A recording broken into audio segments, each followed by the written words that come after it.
யாமறிந்த குடும்ப நண்பர்களுக்கு அனைவருக்கும் வணக்கம். இப்போ நம்ம பார்க்க இருக்க இந்த சின்ன பதிவு தடை அதை உடை, தடைகளை நீக்குவது எப்படி அப்படின்றத பத்தி நம்ம இப்ப பார்க்க போறோம்.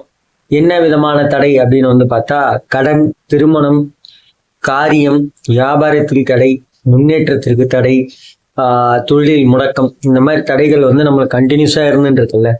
அந்த தடையை எப்படி இது பண்றது அப்படின்னு பாத்தீங்கன்னா, நம்ம ஒரு விஷயம் செய்ய போறோம், இல்லை இன்னைக்கு ஒரு விஷயத்துக்காக நம்ம ஒரு இடத்துல போய் ஒருத்தரை பார்க்க போறோம் அப்படின்னா, முதல்ல நம்ம விநாயக பெருமானை போய் வழிபட்டுட்டு அதுக்கப்புறமா அந்த விஷயத்துக்கான முயற்சியை நம்ம எடுத்தோம்னா கண்டிப்பா அந்த தடைகள் நீங்கி நம்மளுக்கு காரியங்கள் வெற்றி கூறுங்க. இப்போ நம்ம திருமணத்துக்காக ஒரு இடம் பார்க்க போறோம்னா அதுக்கு முன்னாடி விநாயகரை வழிபட்டுட்டு போங்க.